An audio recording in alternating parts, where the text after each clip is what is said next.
players to actually bring out Gul'dan, Medivh into Super League a long time ago.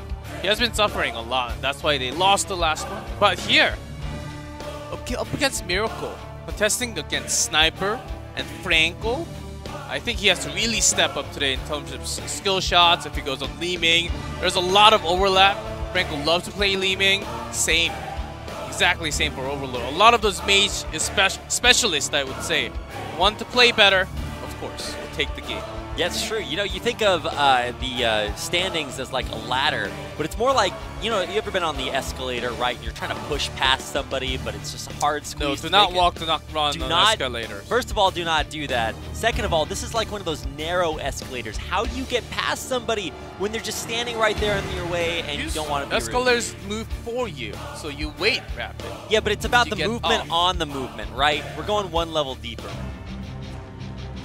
Okay, which means Braxis is open. I was going to say, so this is the most important part of our day, guys. Can we have our second Braxis this part? I want it. It was so much fun yesterday to watch Cho'Gall come out on Braxis. It is still open, but you know, I highly doubt that we'll see that. It's just going to be Infernal Shrines for our first map. And, we did just get a chance to see this mere moments ago in our first series of the day. Of course, it obviously will look a lot different, because we do still have to answer that question. Are Miracle the real deal? Can GLuck win a game this part?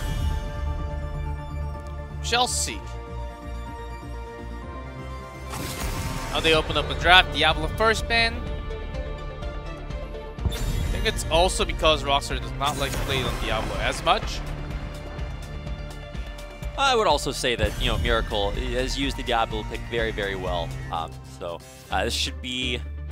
Let's see if Overlord and Franco today they got to switch often on this map. Was Junkrat was the pick, and Hammer sometimes spanned out. If left open, maybe grabbed, just like the first set of matches we had.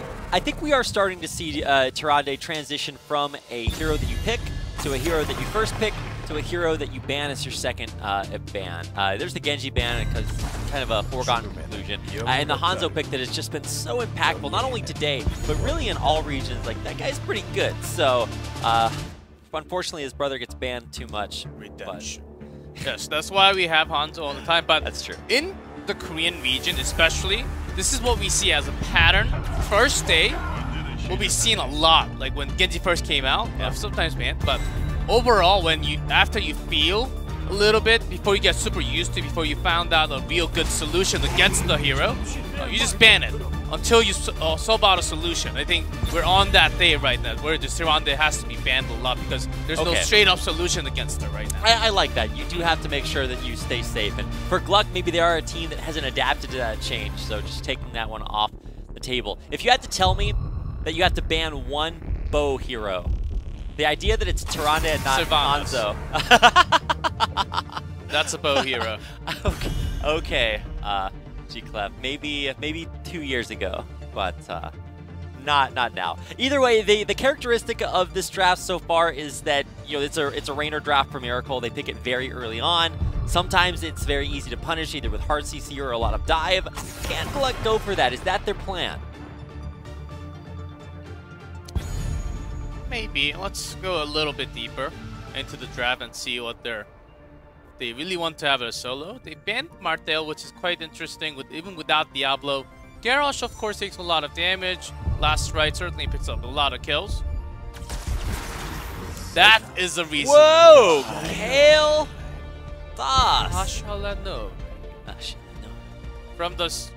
what was the town name? Sunshine Place? Sunshine Place? Or... all I know is Kel'Thas is a bad guy. He is not a good guy, we'll say that much.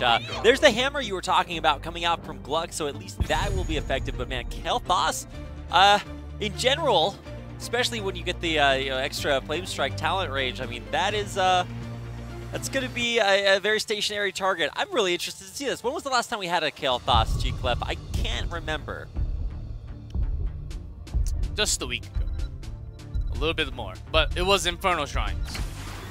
Anna, kind of like a Nano Li Ming, Nano Kel'Thas in this game. Oh my that God. has not been tried yet in Korea. We're going to have one this time. And Anna, this choice is quite funky. Blue Beetle, he does like to play some off-meta heroes. this does suit their own, but against what they are against, Nubarak, Leoric, post 10 and Tomb will be very hard to escape.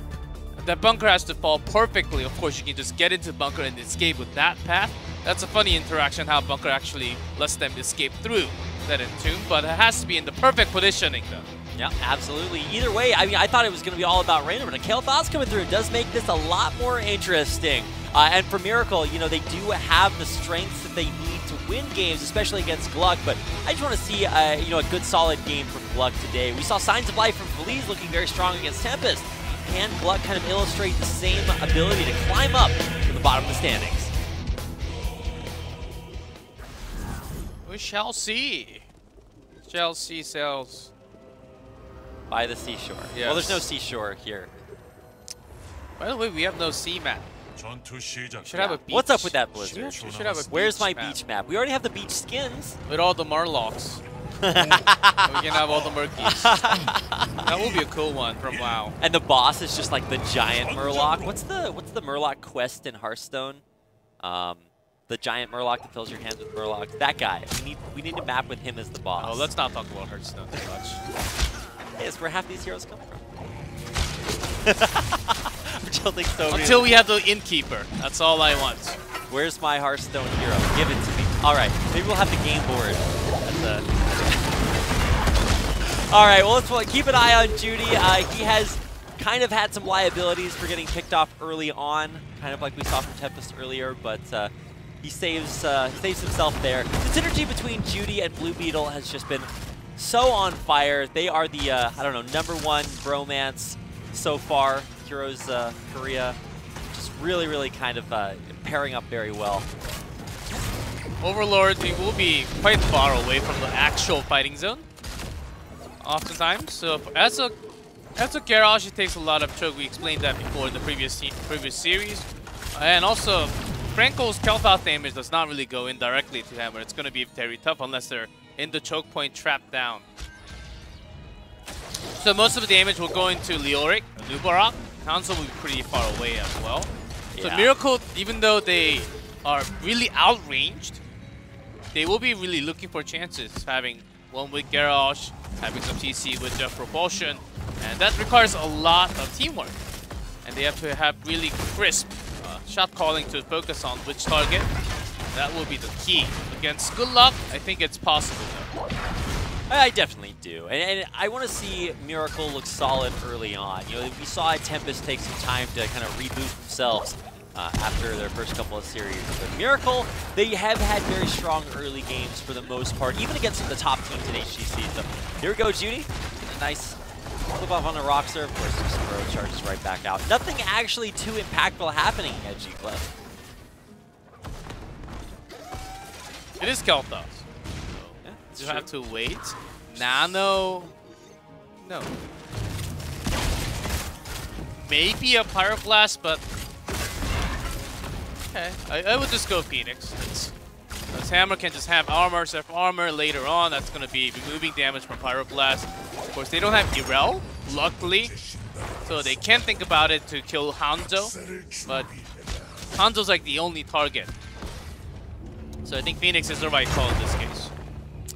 Yeah, I always like my wishful thinkings for Pyroblast because it's so sad, or satisfying, I guess, when you see a low health target, you click the Pyroblast on them, and then you take your hands off the keyboard. You get up, you stretch, you sit back down, and the guy dies. And then the guy is protected by Force of Will, or has 35 hours with Irel. He gets healed by Decker, and he survives. Well, first try of the game coming through here. We'll see if Miracle are able to control the point. It looks like they do take an early lead, but of course, even the first few tries, not all that. Not the worst. And a Q build from Mycen. Full Q build, okay. The noob gets tossed. Heal bend. It's out onto Roxer. Pro strike out of there. Oh, Sniper took an arrow to the face or to the knee or wherever it hits. So he will be forced to back out.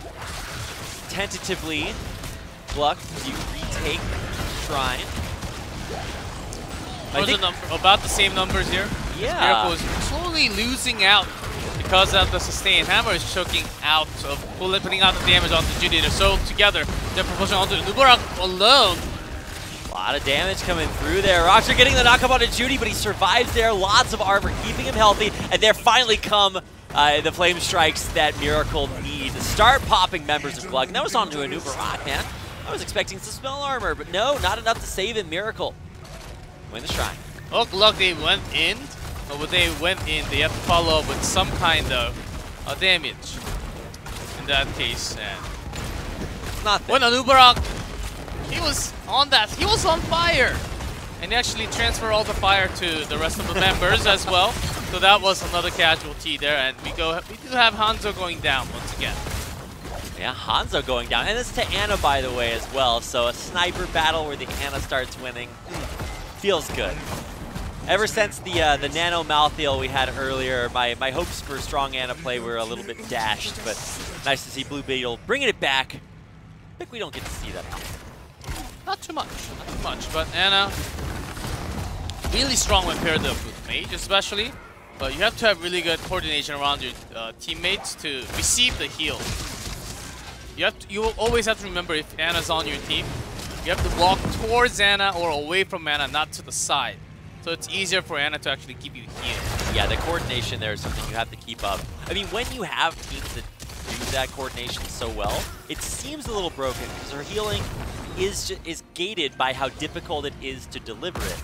But if you deliver it every time, then all of a sudden you just get so much out of it. So keep an eye on Blue Beetle, that communication there. Quest already completed 5 minutes for Kael'thas, so. Mana was the one. I wanted convection. Could have went for convection. Maybe this was not the perfect map because there were lots of threats, and if you do not finish convection, which is pretty hard before 10, if you're trapped into the tube, you're gone. You lose the stacks. You may never have it after that moment.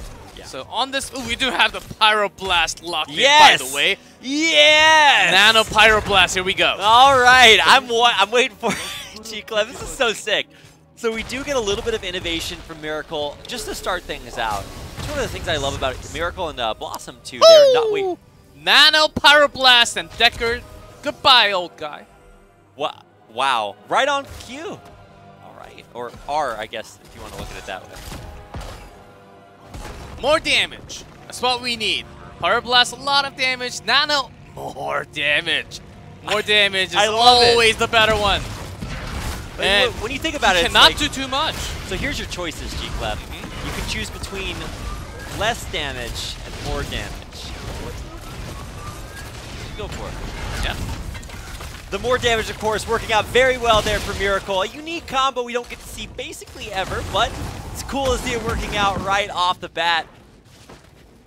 And maybe GLuck are the team that needs to dial the 911. I know it's the scoreline up towards the top for levels, but they definitely do need to find a way to come back into this. Yeah, it's actually a really good one if you just put one to sleep.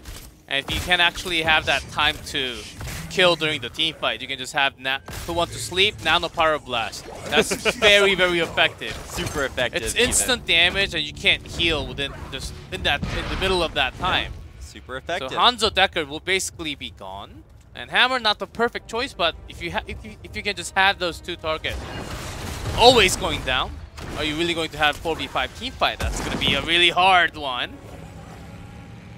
And also a Bionic Grenade to remove all that healing as well. So even if you're not slept, you still can't heal. So look, they have all the zoning tool here: BFG, Lornado, Dragon Strike. Because if he's casting Pyroblast, perfect time to release that Dragon Strike. Exactly. Of course, Dragon Strike a lot slower, but still, at least you will be forcing out Kael'thas off from the fighting zone. All right, all heroics up, Shrine available. Who is going to make the first move here? It was a really cool dynamic to see teams taking and retaking, but the engage on the Nachogen. Bunker forced to be dropped immediately. Look at HGC. He's out of there. Nice Dragon Strike. Oh my god, that's so much damage from that, but even the BFG Pyroblast. Oh my god, no! The inevitability of more damage. Successful once again. More fire spreading around the team. That flame strike's so huge, and one right after another. GLuck keep dropping. The damage is too much? That's why Kael'thas is just God in bronze, silver, gold. You just spread one, You just put one, and everyone's the entire enemy team spreads for you. That was actually insane. And it's working as intended. You were saying maybe the most vulnerable target would either be Deckard or Hanzo. We've already seen it work. Very well executed. I'm very surprised to see this, because anytime you have like the God Wombo combo, right? It's more of like an idealistic situation. Another dynamite here, as you like the dynamite. I do. The dynamite goes boom quite frequently, especially when there's more damage. Yeah, it's around the firework time. Yeah, and we're gonna have fireworks for Chuseok. Thanksgiving coming up. With this Punisher going all the way deep into the keep now, but they're consistently getting all the kills. Pyroblast when that's back, and it has a huge range on it too. When Nano's always going to be back to core. So Franco, he's having an easy game here. Easy game, easy life. I mean, it's going very well for Miracle. Their combos are working out. They're making it look good. But maybe there's an opportunity to turn things around. We've seen a lot of teams overextend and die at this top keep. Will this be a repeat performance for it? Bunker drop, BFG out. Frankel safe for now. Lornado not going to catch anyone else. The Hyperion pushes GLuck back. Well, MSG is there, but Entomb's the other way, so there is an escape path. But catches Franco, that's a dead Kel'Thas. Yeah? Okay. Hammer as a trade. Yeah, good to see that at least the Convection wasn't the first talent. He does go down. He is mortal, but he does. That counter kill's the funniest thing. It's like, well, he's dead. Oh, no, still gets the kill. Lots of firepower. Literally. In this game. Ha ha ha ha ha. Okay, glad we got that one out of the way, guys. Had to have it once, and now we're moving on. And Dragon Stride actually not as that bad, because in the small choke point, oh, wait, hold on, just toss it back. Oh, welcome and go back. Yeah, and here, nice I choose you, Sniper, and he goes right in. You toss the Rainer into melee range. Okay, my dude. That's one way to do it, I guess. A long time ago, Rainer had the best range in the game. Yeah. That's a meme, and if you do not have enough range, toss him. Yeah, you get even more. Working as intended. The balance designers were like, all right, we have to balance Rainer around the ability to be tossed in for more range. Well, trying to get the catch here on the Nacho Gym. He is so tanky that Pyromania keeping him sustained. Oh, Deckard! Oh, KCB. Way too much fire damage. Very, very low. Frankel moving forward, but he doesn't have Pyro Blast, otherwise that would be very, very dead. And look at that Jimmy just walking in straight, gunning at everyone. The delayed kill onto Hammer with a living bomb. That's one way to do it, I guess. The double for Kel'Thas to start things off. Hyperion still firing away. Let's go. Let's have a countdown. 3.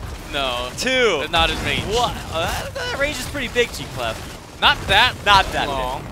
I mean, Kel'Thas is pretty strong, not Mephisto. I was gonna say, so you know how, you know, if you're on Illidan, right? You get the Hunt, level 22, global range, right? That maybe they could work that in to Pyroblast, right? You pick somebody on the map, you Pyroblast. Oh. There's a reason I'm not a hospitality designer, but yes. If it did have that long range, you guaranteed know he would be using it on cooldown. And because they know Pyroblast is back, the level gap is actually way too big. You take so much more damage than you think right now. Oh, that's, 16 is here. Miracle. He's almost too far away for GLuck, because they have a long way to go. And just with this camp, it will be keep, and will be the pressure onto the opposite side of the shrine happening in 5 seconds. So Miracle is having a great hold of this game. He's going to catch Sniper, but tosses one over. Dragon Strike pretty beautiful. Where is that going? That's going into a different game. BFG again catches lots of damage onto Frankel. Lornado is trying to knock him back into the team. Blast. Here it goes. And onto Meister. Can he get back into the ball of the storm just in time? Yes. He does save himself. See, that was close. Pretty intense moment. Very, very, very tense. I'm glad that is the clutch moment in our game. Can you make it back to the fountain in time to save yourself from Pyroblast? I know how that feels as an Hanzo main. I did get this matchup too many times, and he managed to go back, and that's all you need. But if you're not fighting around there, that's a problem. 60 seconds on that Pyroblast now. Certainly is. Taking a lot of damage. He'll ban coming through, taunted. And Lyric will be going down. Yeah. He's out of there. Flippin' Nacho Jin up close and personal. Here comes the Hyperion to just push GLuck further back away. Myson's in a good spot, safe to deal a ton of damage here, but I don't know if he'll be there for very much longer. Rocks are surprisingly alive, of course, staying that way. And KCB, oh, wow, Overlord. Did you see that damage onto Sergeant Hammer? Yeah. I thought he was a tank, GLuck. 80% to 0 in a second. And the living bomb to give kind of a mini pyroblast effect. You think you can survive? No. Just from Raynor plus Kelp. Oh. It's one of those thinking emoji plays. It's like, well, I thought I could not get one shot, but not surprised. Well, he knows how mortal he is at this point. It's kind of surprising to see such low death timers, honestly, GLuck. 5 seconds, Hammer's right back into it. We'll see what they can achieve. They still have to hit 16, but Miracle may hit 20 before they hit that. Because they're pushing into the keep. With the Punisher, they're going to get a lot more experience. Overlord trying to poke out a little bit with the range. Not going to be caught. Franco takes some damage. There's a Grit Dragon Strike this time. Wow, that was actually a lot of damage onto Franco, locking him down towards the back, but you just can't stand up to this damage. There's more damage than they know what to do with, and Miracle just didn't blow anybody up that gets even close. I think if they were on the same level, maybe that could have been a kill onto Kel'Thas, but way too much shield. KCB. Right healing coming from Blue Beetle. And that, ladies and gentlemen, will be game 1. The Protocol, the bunker just as a safety tool, but still has a Punisher. Level 20 Miracle, 5-man, and Core is the only one left here. Too bad you can't Pyroblast the Core, GLuck, because you guaranteed know that would be coming through here. And that's going to do it for the Core. Nope. Morale kill there at the end. No stat padding allowed. The Core does go down, and Miracle take a very solid Game 1 win. In flamboyant fashion, I might say. Lots of fireworks. Look at that. Celebration. That's the power juice. It's MJ's secret stuff. Oh, it's only the Korean. You only get it from KR. Not the normal see-through water. The yellow one, the green one, the blue one. Actually, I think GLuck also have the blue power juice, yeah. if I'm not mistaken. But this is a secret to power, the real power of